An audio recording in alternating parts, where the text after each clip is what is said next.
Hello and welcome to The Story and the Song. My name is Adria. I'm a singer-songwriter from the west coast of BC, Canada, Turtle Island. Welcome to the show. This podcast is for anyone who's in the music industry, anyone who's curious about what the artist journey is like, and anyone who's interested in just an interesting story. If you are enjoying some of these episodes and conversations, please make sure to like and subscribe. It is so appreciated. And we're on season 2, which means there's an entire season 1 that maybe you haven't tapped into. So make sure to loop back and check out some of those other episodes. I'm pretty sure you'll find something that you like in there. So here on the show today, we have Hannah Bowers, who is a singer-songwriter, creative coach. She has released 6 albums and has a catalog of over 80 songs that she has produced herself. She's living in the Santa Cruz Mountains now, where she moved. She was in LA before, and now she's living up in the mountains, and she's written this beautiful song called Swimmin'. So she came on the show to talk a little bit about that and also give us a performance of it, which is so cool. And she also talks about what her approach is as a creative coach and how she kind of got into that work and how her approach is very holistic, and just so needed in the music industry right now. So please enjoy this episode. Make sure to follow along the artist's channel, which are listed in the link below. And oh yeah, I forgot to mention in this episode, my daughter makes some appearances. As much as I tried to get her to bed before I filmed the episode, it just didn't happen. And she really badly wants her mom's attention while I'm doing this interview. So we did our best. But if you see a little girl coming in trying to show me her drawings, that is Skyrus, my daughter. So just a little side note before you guys head into the episode. Other than that, please enjoy this conversation with Hannah. Please make sure to follow her on all the channels and make sure to listen to her latest single, Swimmin'. Enjoy, you guys.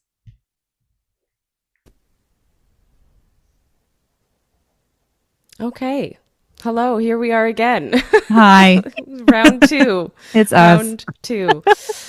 Oh my goodness. Well, thank you so much, Hannah, for coming on and giving me your time. And I'm so excited to get into this this conversation.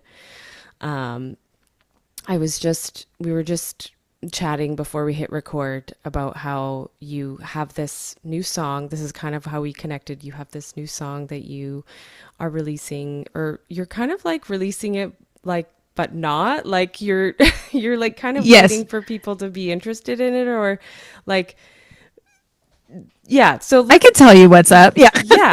yeah, like I got the song through a Substack, so I saw you make the post and you said, if you Yes. want to hear the song, here's the link. Yes. And I was like, I want to hear that. Absolutely. And I Okay, loved how amazing. there was like this whole, it felt like it was like you're doing it in this like package. Like there's this story that's attached to it, which I really enjoyed reading Mm. before listening to the song. So why don't we just start there? Why don't we start Sure. with your song called Swimmin'? Yeah. Swimmin'. No, Swimmin'. no G. Yeah. Okay. Swimmin'.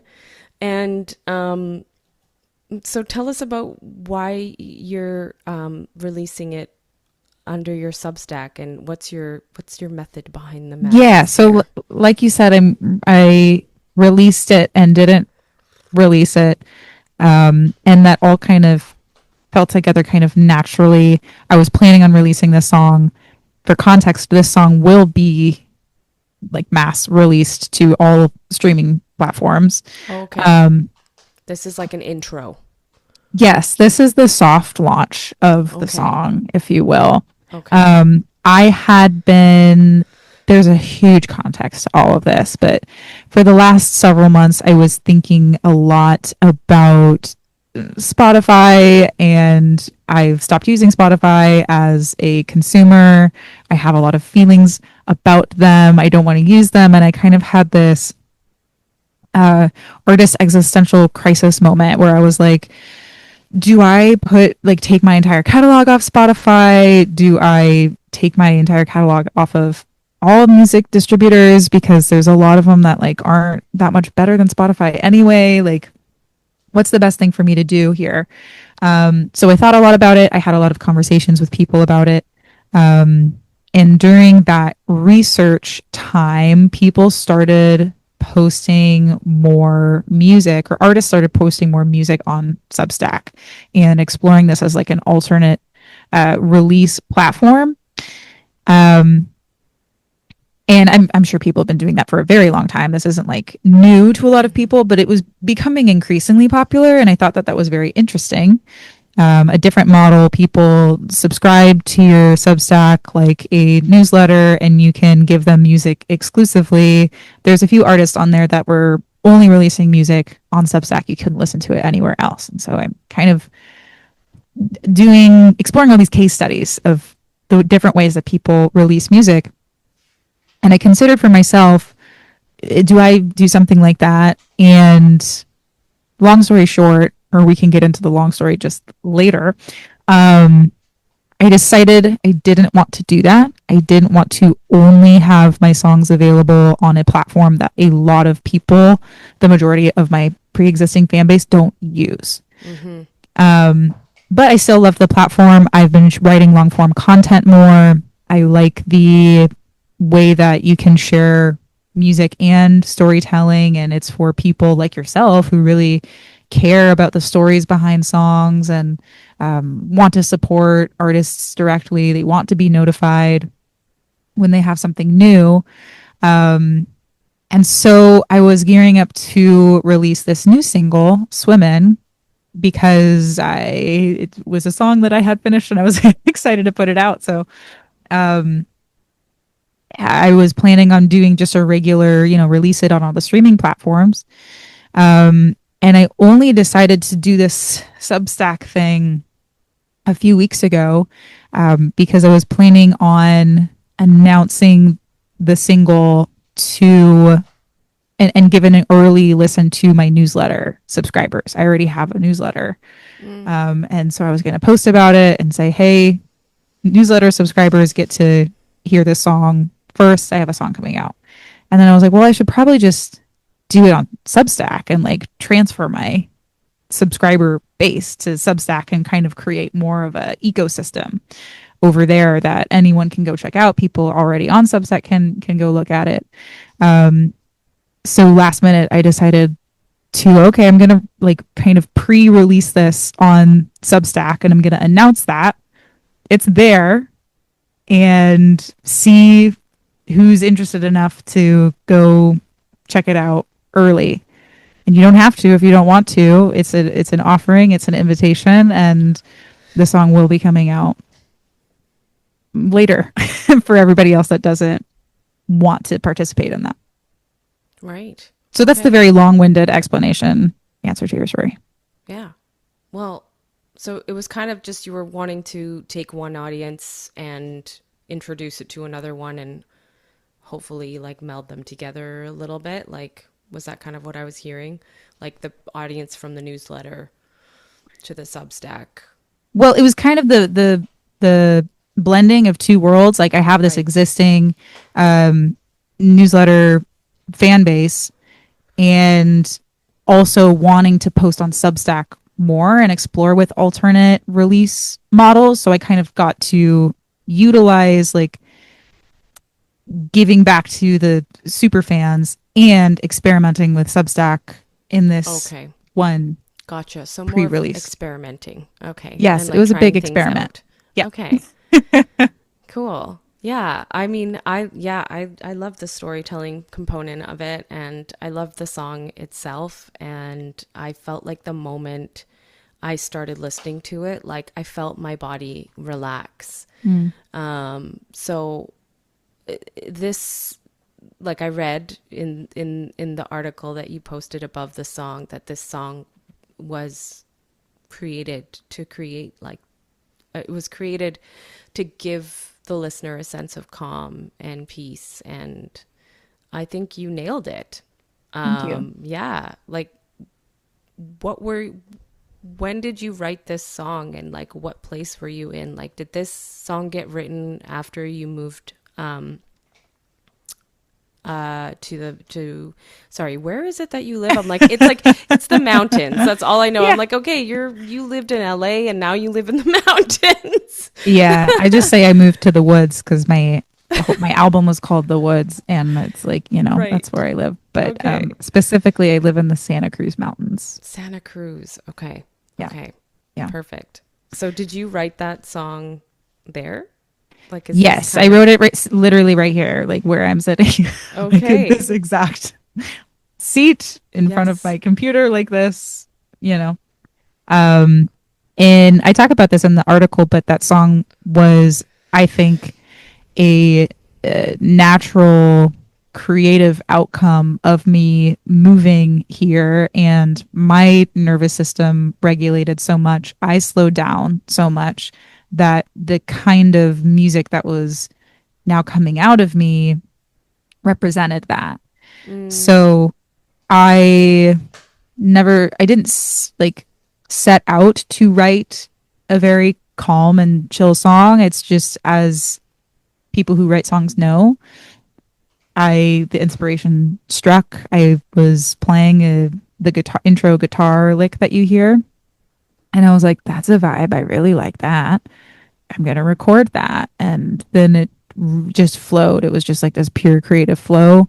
After that, I put the other guitar pieces in. I um, put like a rough drum loop behind it. And then I sang the vocal parts and did all the harmonies.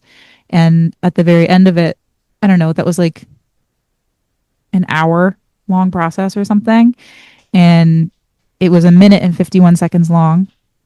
And I thought it was really cool. I like come out of my little stupor, my creative songwriting stupor, and I invited my girlfriend to listen to it. Just like, hey, I just listened to what I did. I wasn't like, I wrote the greatest song in the world, and this is gonna be right. like a really big deal. Yeah. I was like, oh, it's like a cool thing, and I want to share it with you. And then she really, really, really liked it, and she is also a musician and a music producer, and so immediately after that, she was like, oh, I'm hearing this piano parts, and we have a keyboard right there. Amazing. And then I just looped the song, and she wrote a piano part to it, and then she replaced the drum sounds, and very shortly after that, the song was done. Okay. Yeah. So how long did that all take you? Oh, that's a great question. I mean, the creation of the actual the meat and potatoes of the song, we really did in just like that one night, like Yeah. a couple of hours. And then we went in a few other sessions, an hour here, an hour there, tweaking things, like let's tweak the bass part. Mm-hmm. I'd spent a lot of time. There's this like, I don't know if you remember it's like a harp arpeggio type thing that's in there very, very briefly. I spent a long time composing that. Okay. So, How did you get that sound? there were a bunch of different, like synth sound library type things that were harps doing different arpeggios, and I used like three different ones because I liked different parts of them. Okay. And I was like, I don't know, like click this, click this, click this. And it was just this chaos, and it's kind of chaotic in the song, like what we kept, but it's sculpted, and it was just layers of harps, different sounding harps doing so many different things. And I just went in there and I looked like a mad scientist, and like carved out like, okay, this should come in at this time, and then this note should be here, and blended them all together. And then my girlfriend mixed and mastered it.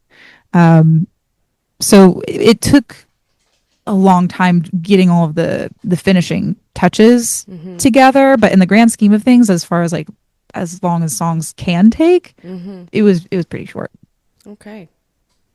And like this is a little bit different. Would you say that this song is pretty different from the rest of your catalog? Because I feel like you kind of you've branded yourself as like, you know, 90s alt indie rock. Yeah. But I don't get that vibe from this song at all. This seems like a totally just new Yeah. sound you're creating now. And This is, yeah. I'm so curious, like if you're gonna, now that you're in the mountains, if Hmm. you're just gonna keep writing these like really awesome calming songs. Yeah. That's a good note. A good observation. And I am stepping away from that specific brand um, of the 90s alt rock thing, even though that's probably always going to be a huge influence in everything that I do. The last few albums that I did, that was like really, really prominent. Um, but in the 15 years that I have been creating music, I've always been very genre blurring. And Okay. um, Yeah. if you listen to the album I released in 2021, Not One Thing, that whole album is about not being one thing, not being one genre. So I have like a bunch of different genres that I feature on that. But, and then also I have a bunch of collaborations out, just singles that feature different styles as well that you might associate more with like what Swimmin' sounds like. And but for the future, like for this coming year at least, I'm really excited to showcase all of the different styles that I like to write in. Like the stuff that is released is such a tiny fraction of the kind of music that I create. So even though for my last album cycle, I was really like leaning into this, like, oh, it's like 90s alt rock. That's such a fraction of who I am as a songwriter. So I'm excited to share all of those other flavors. There's going to be more chill stuff. You know, acoustic guitar has always been like my main instrument. So that's usually a big component in what I create. But I also have some pop, like really catchy pop stuff, um, and some more like experimental, like stuff with like beats and like keys and just different sounds. It's like just vaguely alternative. Okay. Okay. Well, I'm excited to hear more. Um, how do you feel about giving us a little taste of the song now? Sure. Yeah, I totally can. It's funny because the song is very simple. It's two chords and it's only Right. a variation of one chord. Right. Yes, I remember that. And like that guitar part is just kind of looped It's several yes. times throughout the song. So Yeah. I'm curious, like how are you planning on performing it? Well, I got my guitar right here Okay. and we'll see what way it chooses to express itself Okay. in this moment. Amazing. Thank you so much for wanting to do this Yeah. performance. I'm so excited. I have only ever played this song live one other time, Okay. and it was a cool version of it because uh, the big like hook of the song is the chorus, which is also one word said over and over and over again. Um, and but featuring with a lot of like layers and harmonies. So the one time that I performed it live, it was at a women's songwriter circle, and I told everyone to jump in on the harmonies with me for the chorus. So we had this room full of women like harmonizing the chorus when it came on, and it was super cool. Amazing. I love that. Let me turn my songwriting sound. Okay. K-pop.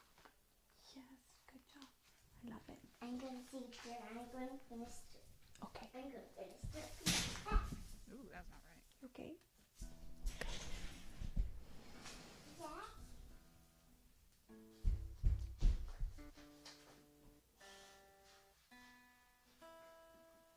Okay.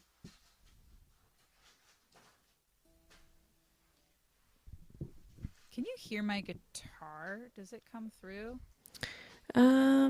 Yeah, you've gotten really quiet all of a sudden. I don't know if that's just my headphones because I noticed Oh, those. it's probably because I turned on. Oh, that's better. I think I hear you a bit better now. Hold The on. guitar, play a little bit again. I can yeah, turn up my mic too. It's pretty quiet. It looks like my mic is really quiet. Let's see.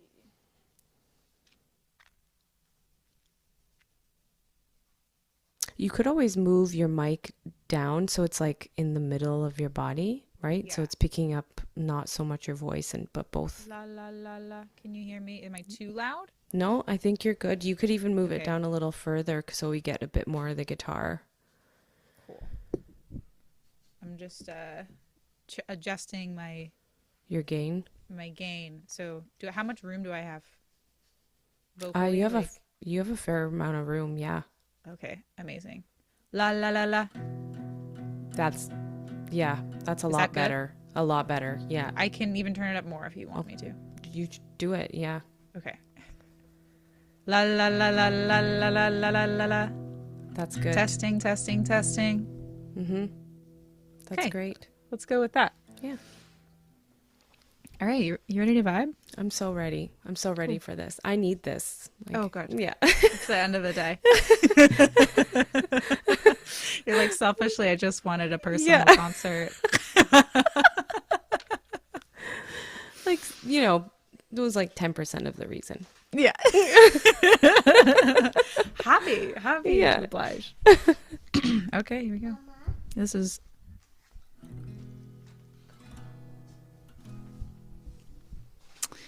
is swimming.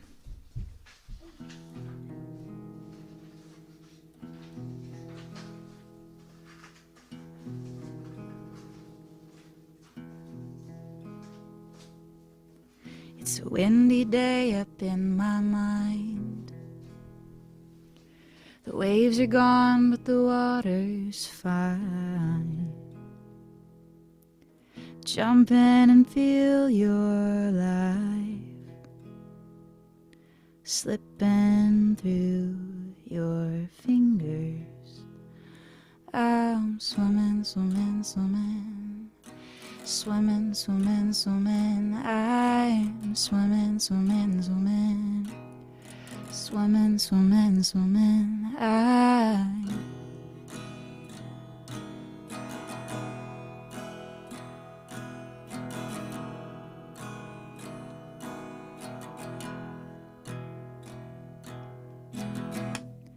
Float away from here, I don't care.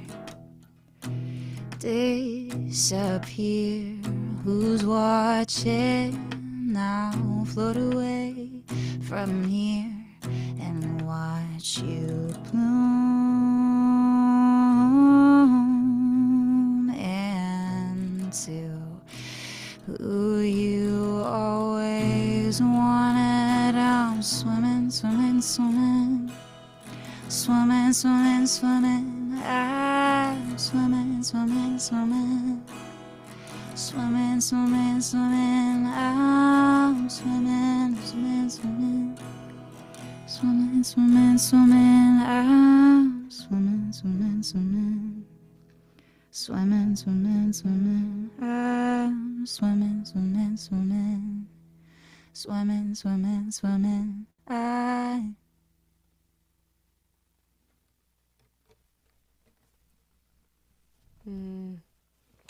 Thank you so much. Woo! Yay! Oh, once There you again, that go. like feeling of calm just like washed over me. Like Yeah. you really channel that feeling so strongly. It's really Thank you. nice. Maybe it's the proximity to the ocean. Maybe. Are you close to the ocean? I thought you were in the mountains. Oh, We're you're in the mountain. green by the sea. The mountains right above the ocean. No way. Yeah. Okay. Amazing. Yeah. You know, it just like it also brings to mind like how we're just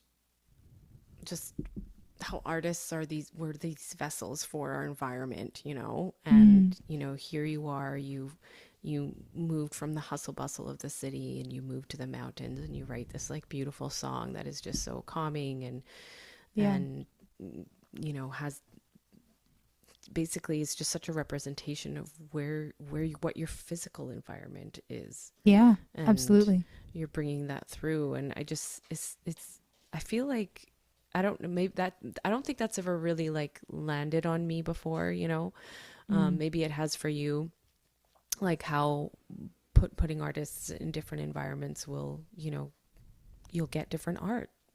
Yeah. And Absolutely. what are your thoughts on that? Yeah. I mean, we're totally like products of our environment. Um, I always said that because I also grew up in the woods, context for also people that don't know me or don't know my history. Mm-hmm. And I always said that I was a product of that because I had this environment that allowed me to be very, very introspective, especially as like a teenager. It was my acoustic guitar and like my diary. And so my songs were very intimate and very personal, often very, very emotional. Um, and it also allowed me to really embrace my authenticity because I didn't have a lot of external influences other than nature. Okay. And then when I go to LA, and my most like LA album probably is the album Not One Thing that came out in 2021, because that's the product of the multifaceted cultural experiences that I was having in Los Mm-hmm. Angeles and working with so many different types of musicians, and it created the a reflection of the massive creative energy that is in that city. So, I mean, when you think about like writing songs specifically or creating anything, it comes from a very personal place usually, Mm-hmm. unless we're given some sort of prompt. Um, and so the environment that we're in inspires us and sets us up to create what we do. Some of us Mm-hmm. aren't as conscious of it as others, but the way that you see the world is reflected in what you create and how you create it. And for a lot of us, that is specifically what we see in the world comes through Right. our art. Right. And do you feel like when did you start kind of noticing like what you just kind of mentioned? Like when did you start noticing that about your art? And That's a good question. I think I became aware of it at some point in Los Angeles just because of the huge contrast of Right. the type of environment that it was. Right. And people would ask me certain questions, or they'd like point me out to myself. They'd like reflect who I was or certain parts about myself. And then I would think about that and I'd be like, oh, it's probably because I grew up in the woods and I spent a lot of time at home alone in my room with my guitar. And Right. of course that I started writing songs like that. I And also what's up? may I ask, like, what was it that people were like reflecting back to you that kind of like gave you that moment of, I guess, self moment of, I don't know what you would call it, reflection, realization? Yeah. A lot of it is the authenticity piece, Okay. that I don't feel like I just feel like such a strong like individual, like I don't feel like I'm inspired or influenced, like I'm the byproduct of anything other than like my intuition almost. Okay. Interesting. And I determined that must be because I didn't, like in LA there's like billboards everywhere. There's like subliminal messaging like everywhere that you turn. Right. And I just didn't have a lot of external stimuli. I had, of course, movies and books and TV shows that definitely influenced me, but I spent the majority of my time outside, um, exploring the earth. And I think when you do that, your most authentic essence comes out, which is why I feel so passionately about bringing people up here and making sure creatives spend time in nature, because I think that that's not only healing because it's relaxing, but it's giving you the space to be who you are fully. I agree. I 100% agree. Yes. Yes. Yeah. Amazing. Yeah. I am going to loop back though. Like, when did you kind of start noticing that, like, there was this, like there was this, that you were soaking up your environment kind of thing, like in your artistry, like you're starting to write about your, like you're in these environments, and then you're writing like different pieces of art. Like, when did you did you already kind of recognize that, like, as it was happening, or was it something that, like, once you got out into the woods and I definitely didn't realize it as it was happening. Okay. The examples I gave of, like, realizing that I'm a certain kind of songwriter because of my upbringing, that happened after I had moved out of this area that I grew up.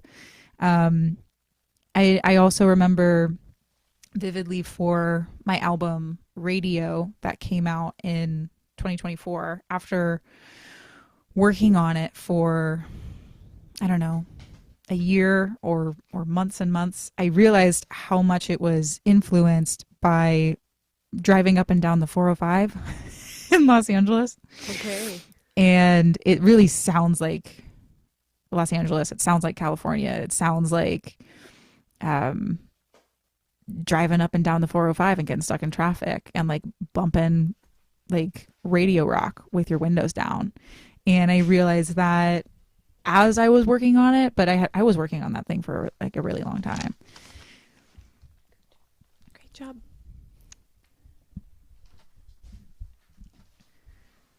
So, but yeah, I think it happens after, not Right. in the moment. Like, I'm not Yeah. like even with Swimmin' and the article that I wrote about it, as I was writing it, I wasn't like, oh, this is definitely so chill because I've been so chill lately. Like, Right. I wasn't thinking about it. Right. Yeah. And It then almost just like you kind of yeah. don't want to be thinking about it. Like, you just want to be No, there in yeah, the moment, right? Like, yeah, yeah. that's Okay. the creative flow, is you're Yeah. just, you're present with it. And then when someone gives you the opportunity to reflect on it because they comment on something about you or about your music or what you're doing, or you're just in a moment of reflection and you're journaling or you're meditating, then you make these connections. Right. Right. Yeah. So what have you been up to with bringing creatives up to the mountains? Like, tell us more about that. Well, it's something that I really want to do a lot more of. Mm-hmm. I have had the pleasure of working with one artist in particular, came up here to record with my girlfriend, and we did some like coaching work, artist guide type work with her here, and that was awesome. And I would love to do more things like that, like be this sort of like creative getaway for people up here. And then we have local people can come to the studio here really easily. We don't have the space appropriate to do like what I would really want to do, which is like be able to host a full-on like creative retreat or like writers retreat here, and like everyone can stay on the property. Like Right. That we sounds just don't, amazing. yeah, we don't have the room for that, but it's something that have been thinking a lot more about recently, putting some sort of retreat together and just not having it be at my house, which is fine. I'll have to, go somewhere else, get a Airbnb or whatever. Hmm. Um, but I feel really called to do that. And I think it's really important to give creatives that safe space to be present and slow down and explore. Like, the everyday that we are usually in is moving so fast. Like, whether it's because things are actually moving fast or we're ourselves moving fast through everything. Yes. And it's so hurtful to our nervous systems and our mental health. And I think it's harmful to our creativity too, to feel like we need to rush the process. Great art takes time. Sometimes the best song is written in, you know, 20 minutes. But I think having that conditioning of like being connected to nature and yourself and community regularly sets you up to create better music more like naturally. Yeah, it's like it fosters more, as you were saying, like authenticity and honesty and vulnerability. Like you can really tap into those places in yourself Yeah. when you're in environments like that, for sure. Yeah. I So I 100 really, what's that? I definitely agree. Yeah, like one of my songs that I released, or like was the first single that I released under my solo project, was called Finding You, and it's basically a song about my relationship to nature and how when I'm in nature, like I can connect deeper into myself. And that whole Yeah. song was like basically honoring that whole process. So Yeah. I concur and Yeah. 100% am on the same page when it comes to that. Mm-hmm. And always great reminder to slow down, because we all can get into hyperspeed. Yeah. It's Right. just like the norm around us. It Feeling is like we the don't have norm. Yeah. feeling like we don't have time for things, and with social media especially, and the amount of information that we are given and then have to process, and we don't have enough time to process everything that we are consuming, experiencing, thinking, and feeling. Like, the vast majority of people do not have enough time to process those things. I prioritize like pretty consistent amounts of processing and being time regularly, and it's still not enough because there's just so much happening all the time, and a lot of us don't even realize it until we do slow down and we are given that space to have everything catch up and start to settle. Yes. Do you feel like that time that you spend, like that you're committed to spending, do you feel like that has contributed to like all of your ventures? And Yeah. like I mean, you have, like, when I look at what you've got going on, I mean, we didn't mention this at the get-go, but you're a creative coach, which is how you and I met. You have the PAL community that you're running. You're like a community organizer. You're an artist. Like, you've got a lot on the go. And so how do you feel like that downtime impacts everything that you're doing?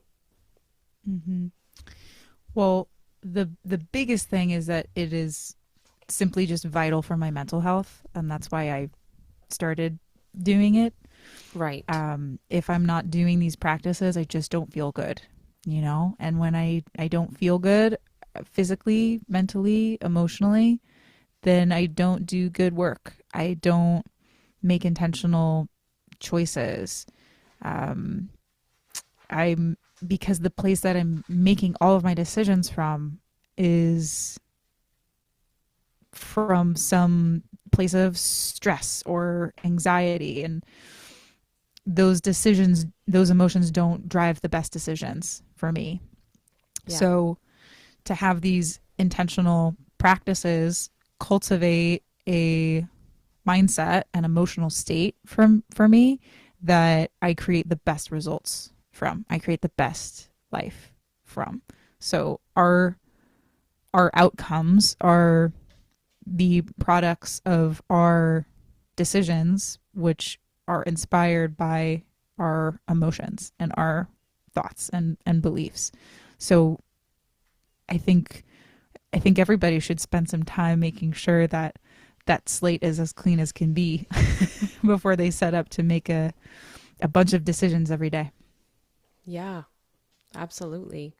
Absolutely. And I did see that as one of the values that you communicate on your Instagram about accountability and um, emotional intelligence. Mm-hmm. Um, I was curious, is that kind of like the what you've just commented on? Is that kind of what you're referring to? Like when you talk about the way, like the way that you approach coaching and how you approach your community with those were the two that I remember. I think there was one more. Um, but how do you factor in emotional intelligence into your coaching? That's a great question. So that's my whole training in becoming a coach was in emotional intelligence. So I have my uh, various certifications within emotional intelligence that informed the style of coaching that I have, which basically means that a person's feelings are important messages to listen to and to respond to intentionally. And when you do that, the outcomes of your life that I'm kind of talking about um, tend to be ones that we're more proud of. We feel more successful when we are practicing more emotional intelligence. That's the philosophy that I have. That's what I studied, and that's what I practice in my own life, and that's what I help other people with in coaching. Is I'm like emotions first. I'm not outcomes first. People will come to me with a certain set of goals or dreams or visions that they have, and I want to support them in that. But if along the way we realize through listening to their emotions that maybe that's not what they want, then the plans change. Um, the plans often change when we start to truly listen to ourselves instead of moving from that like rushed place of I want to do this and I want to do this and then I'm going to do this. Um, so that absolutely shows up in the way that I work with people is I don't just say, what do you want? I say, why do you want that? How would you feel if you had that? And how are you feeling in the pursuit of that? That's not irrelevant. You don't just struggle your way into success. You success your way into success. I love that so much. Okay, just give me 1 second. Mm-hmm.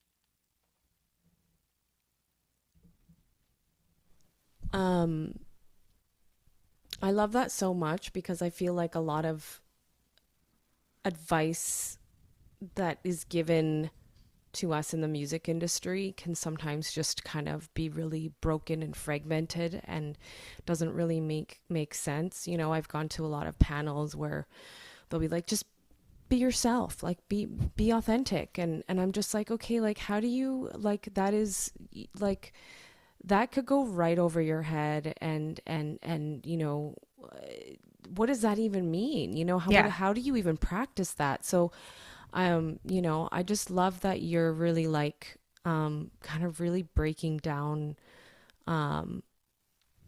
these things in steps, which is just like what people need. And Yeah. I'm so glad that you're like having this very like aware approach to how you work with artists. And um yeah, I'm sure this just, I'm sure you're seeing like great results with your clients, and with that approach, because I mean it Yeah. does kind of, you do have this holistic approach to Hmm. what you're doing. So yeah, it's awesome. Yeah. Awesome you're Thank you. doing that.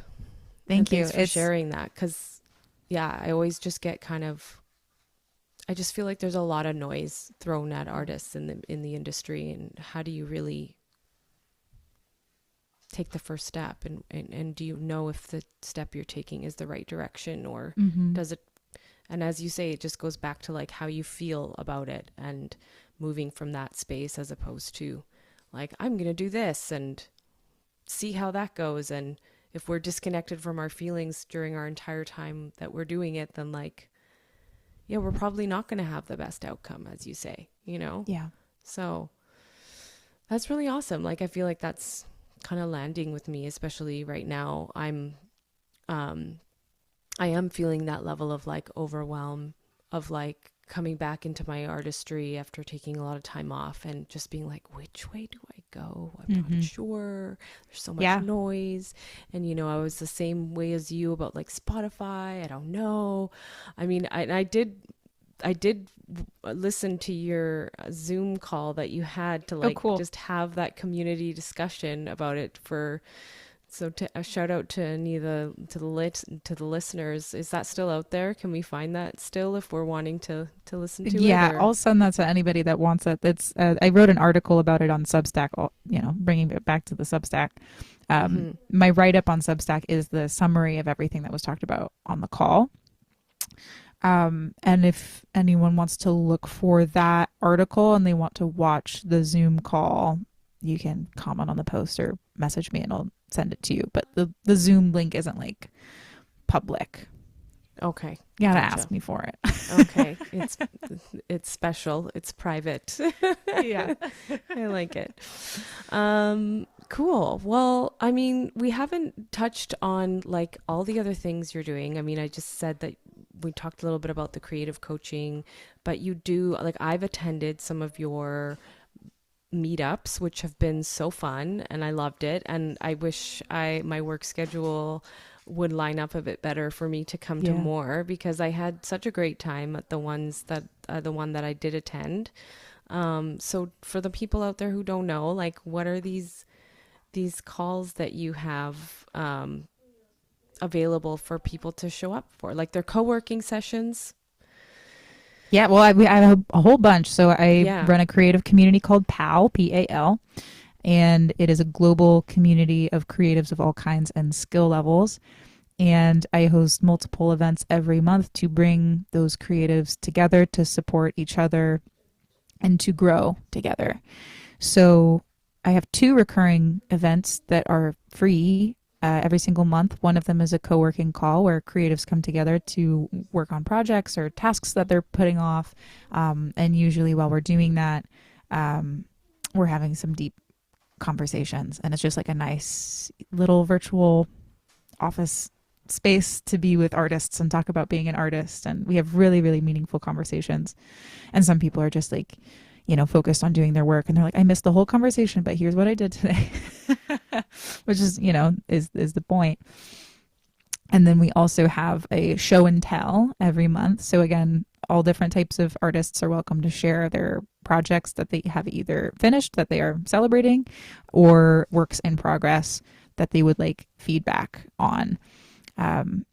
And that's another really supportive environment for artists to either practice sharing their art. That's like one big reason that a lot of people use it, is like wanting to put themselves out there, but it being maybe scary to like fully put yourself out in like the public global universe of social media or something. So it's a safe space to just like express yourself. And then it's also a great place for the like feedback and accountability, for someone to be like, hey, I like made this thing, like what should I do with it? Do you guys have any ideas? Do you have any, like, a lot of like collaborations are born from these types of events. There's a lot of musicians that go, and then someone shares a song and they're like, hey, while you were playing your song, I like wrote this guitar part for it, like can I send it to you? And then like a collaboration is born. That's awesome. I love So that. those are the two regular occurring events, and then I have various other events. Like later this month I'm doing a goal planning event. I've had mental health workshops, I've had marketing workshops. Next month, I haven't announced it yet, but I'll announce it here and now, I guess. Next month, I'm doing a lot of events focused around money and finances. So Ooh. all of the events that I do are aimed to support the personal, professional, and creative development of artists. And I respond to, artists' needs. Like all the events that I'm hosting are things that artists have told me that they want and would benefit from. Okay. Amazing. All of that sounds so good. And I definitely am going to try and attend as much as I can.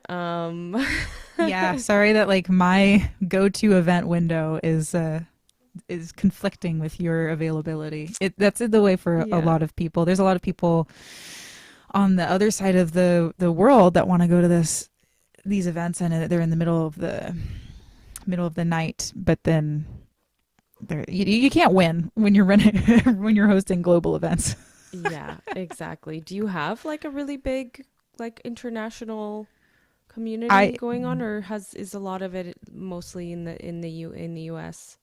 It's mostly in the States. We do have a lot of Canada, and we have Australia, and yeah, no, I would say like North America and Australia are the biggest markets that we're in, and then we have people in so many other countries, um, in both Europe and Asia.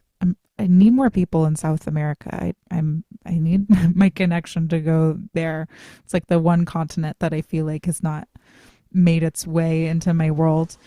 But yeah, unfortunately for the people on the other side of the world,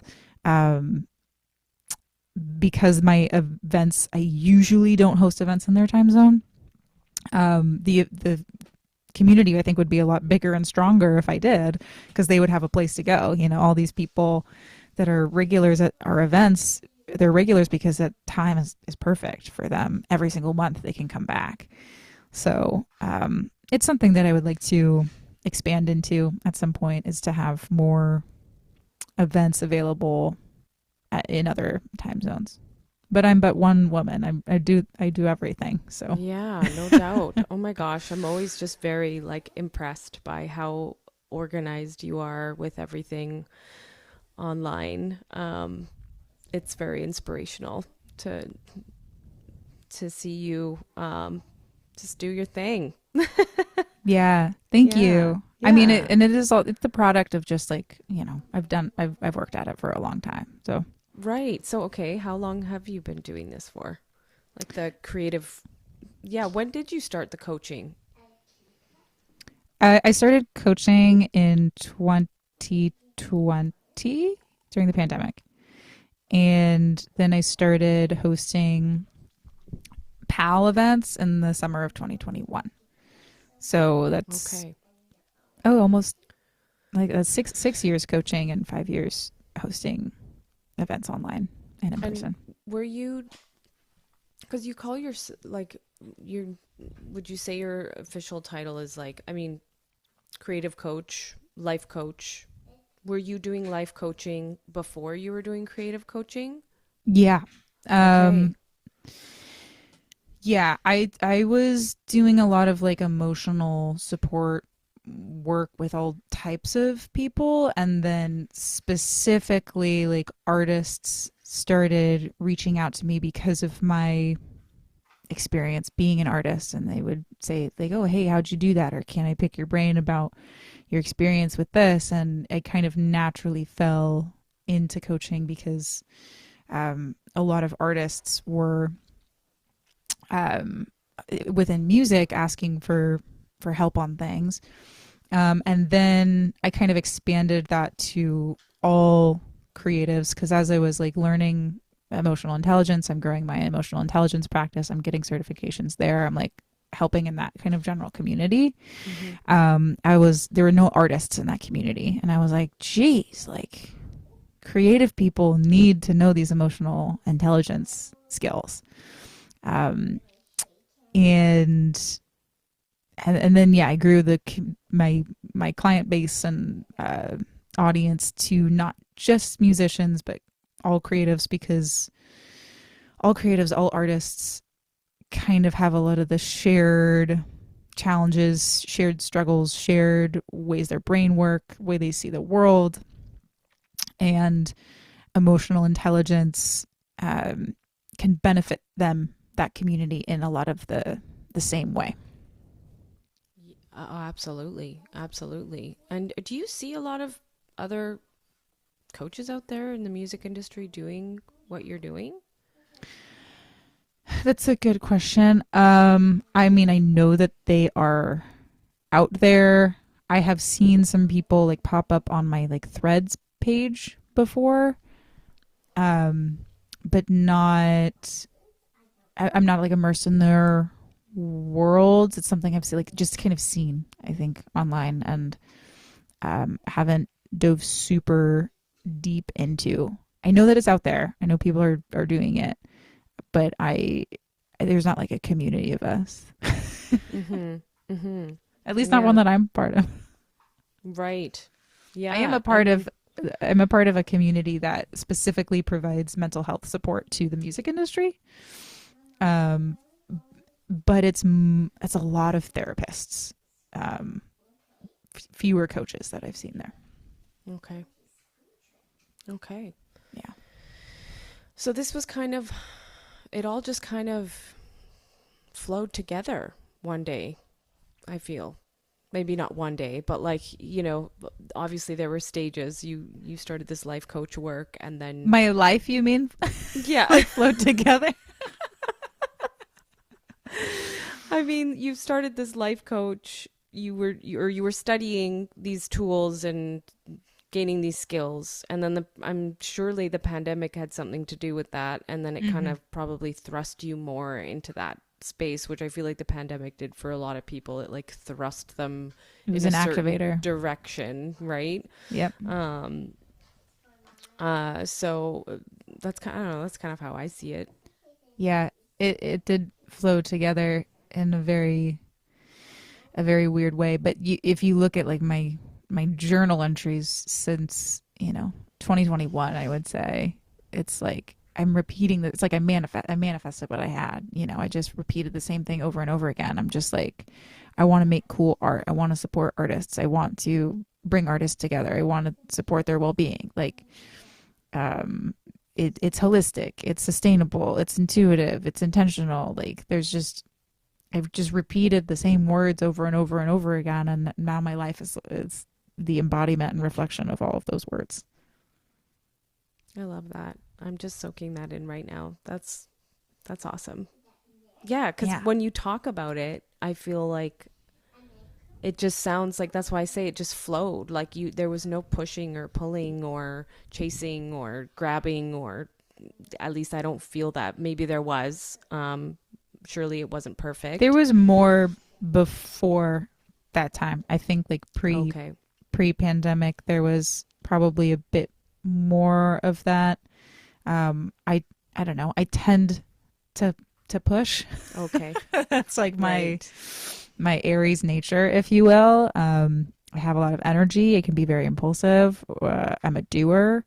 Um, and I've been doing a lot more softening and surrendering the past few years. So it hasn't always felt like a flow, but I will say things have always fallen into place for me. Mm, Like mm, it just has always made sense.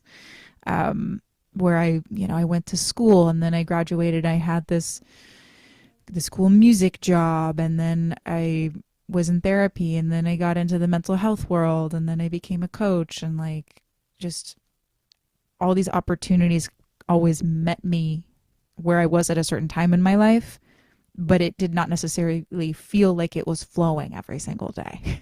Like a right, lot of of that, where it was a course. lot of like struggle and Right. stress and confusion. But when you take a step out of it, which is cool, it kind of like it makes me feel better when I'm in certain moments where I'm like, what's gonna happen now? And it's like, well, it's kind of always worked out. So I guess Right. I just keep trusting that what's Yes. meant for me will find me when it's meant to find me. Well, it kind of seems like it has in a way when you're describing it. I mean, yeah. Yeah. I think it has. Yeah. I mean, it's like I mean, you're always were you obviously you had things you were going after, right? And Hmm. and you had your goals and you had your aspirations and you had what you were going after. But Yeah. then, but if you kind of always have in the back of your mind that things are going to work out, then things just kind of flow to you and it just and like also another thought that I had which I didn't mention is just I feel like a lot of artists have trauma and I Yeah. feel like what you're offering is just so needed Oh, thank you. and you know it's just Yeah. it's a new day, it's a new day It's a of new day. being an artist, like it's not, it's we're like, when you look at, I'm just having this image of like the Rolling Stones and they're just, like their whole lifestyle is on their face, like Hmm. it's I feel like there's this new wave of more aware more aware artists like Yeah. I obviously maybe I am just in my silo, like maybe I'm just Right. in my but I do think that lifestyle of like, drugs, sex and rock and roll, I think it's just kind of fading out, like it's just Yeah. not really like that as much anymore. I think we're really, really, really on the cusp of a big shift in the culture of music and being an artist, especially because of the rise of technology and AI. And while these things are getting more attention, seemingly they're getting more powerful, I do think, and again, maybe it's my silo, I Yeah. do think that people are hating it. They're not wanting anything fake or corporate. I think there's going to be this big shift back to organic and authentic. And you have to, like, that path, like when you are that kind of like authentic, organic, natural artist and you're not trying to fit yourself into a mold that is the traditional music industry, Mm-hmm. then you're more likely to take care of yourself. You're more likely to have a community taking care of you. Um, I think it's going to be more community based, which inherently is more healing than Yes, the agreed. every man for himself rat race of trying to make it in the music industry. Yeah. So Yeah. I think we're going to start 100%. to see a lot more of that and a lot more independent artists becoming more successful and building communities and sharing their story in meaningful ways. And hopefully that comes with people taking care of themselves and taking care of each other. Yes. Yes. I agree. I think these times that we're in right now, which just feels like the world is on fire. I feel like what's happening in the world is going to force us into more community based gatherings. Yeah. Like we need I think we're realizing how much we need each other.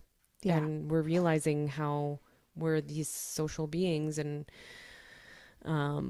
which seems crazy. Like we've been here for a long time, but it kind of seems like this is the moment that we're in right now, you know? Yeah, it's how we started, and then we moved far away from it as we expanded, and now I think we're going to come back to it. Yeah. Yeah. I also feel like the next generation is just coming in a little bit more aware as well. Like, yeah. And because like even for example, like I was at an open mic last Saturday, and these 3 women walk in. They look like they're like 20, 21, like pretty young. Mm-hmm. And I thought they were going to perform, because I'm like, why else would they be here? Like, I don't know, like usually at open mics, like why would these young people be at this open mic? No, you know what? Okay, this open mic in specific, it's actually like a lot of seniors. A lot of open mics are. A lot of open mics are around the world. Yeah, I mean, except in Los Angeles, except in like the big like music cities, like yeah, like, it's very common for it to be a lot of seniors. Oh, okay. I see. It hasn't been like that in Vancouver. Like when I lived in Vancouver and went to open mics, it was usually like just a lot of younger people. And since I've moved out of Vancouver and White Rock is more known for, like, the population's definitely not young. But I think with population growth and everything, there are more young people coming out here and younger families, etc. But it's still pretty like heavy on the retirement side. But they came in, nonetheless, and I was like, oh, like, I wonder what they're going to, like, if one of them's going to perform. I had this whole like story in my head, and then I went up and performed, and they came up to me and chatted with me for a little bit. And I was like, oh, I'm like, I thought you guys, like, one of you was going to perform. Yeah. And she was like, no, we just came here for the vibes. And I was just like, I'm like, this is the next generation. Like, they're just going to walk in, like, they don't know anybody there. They don't have any, like, they're just like there for the vibes. Like, and I just was like, there was no mistake that was said to me, you know, like, yeah, I just feel like that's the next generation. Like, they're just there to soak in a vibration and then go. Like, okay, cool. That is kind of the Gen Z way. Yeah. They don't like the rules, you know, like typically young people don't like the rules, but their culture, I can't see them becoming rule followers all of a sudden. No. And I don't know if you saw that post circulating online about how there's this first compound or retreat for Gen Z burned out Gen Zs. Yeah, I did see Zs. That. Yeah. I'm like, wow, you know, like that's crazy. I think that's rad. I think it's amazing. And I'm just like, God, I'm like over here, like, you know, schlepping. Like, I could have done that. Like why didn't I do that? Like, I need that. Yeah. Where do I sign up for that? Yeah, for sure. But yeah, there's also, I think there's this wave of like we're going through this massive shift right now of just like, we don't want to be working like 80 hours a week at something we don't like. And yes, I think that next generation is just kind of not real. I mean, I'm already like that. I've been like that for a long time. Yeah. But I think they're just not really going to want to do that. They're clearly not. And then they won't. Yep. Yeah. That's kind of their vibe, is they're like, I don't want to, so I'm not going to. Yeah. And then you're like, but you have to. And they're like, no. Yeah. Bless them. Oh my gosh. Yeah. But I mean, I don't blame them. Yeah. I mean, I'm not to say like, we need to like shy away from hard work and putting all our efforts into something. For sure. I think it's just the whole mentality, the whole culture of work hard and then have fun once you retire is just kind of like Yeah. not happening anymore, Yeah.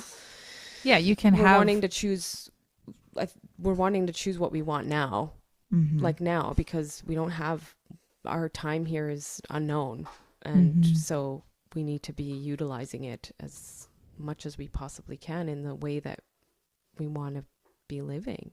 So Yeah. I think that realization is more clear for them Mm-hmm. than maybe even some of us in the millennial category. I don't know. Are you millennial? Mm-hmm. Yeah. Okay. But I'm a young millennial, so sometimes the Gen Zs are like, you can hang with us. Oh, okay. They're Yeah. like, you're a little cringe, but like, Yeah. it's not bad. And Okay.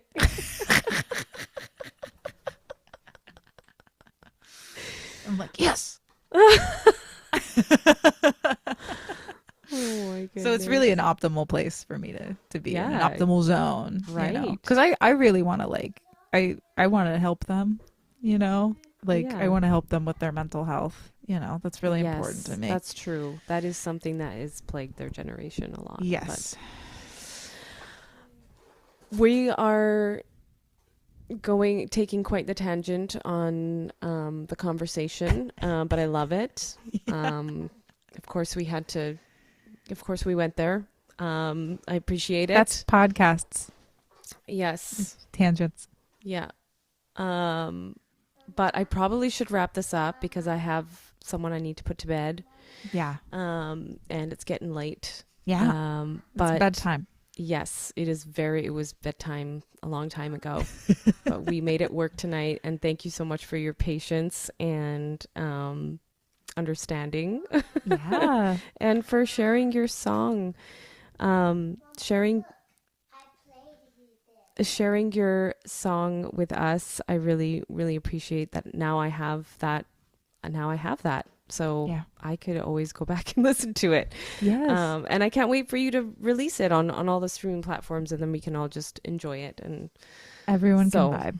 yeah, exactly. Everyone, we can just vibe Swimming. on it. Exactly. Everyone goes swimming. Yeah. Yeah. Metaphorically. Well, thanks again. And Yeah. Thank you for this conversation. It was got so fun to talk about all my favorite things. yes, you're welcome. I was so excited to have this conversation, and I wish there was less distractions, but like I said, we made it work, and Yes.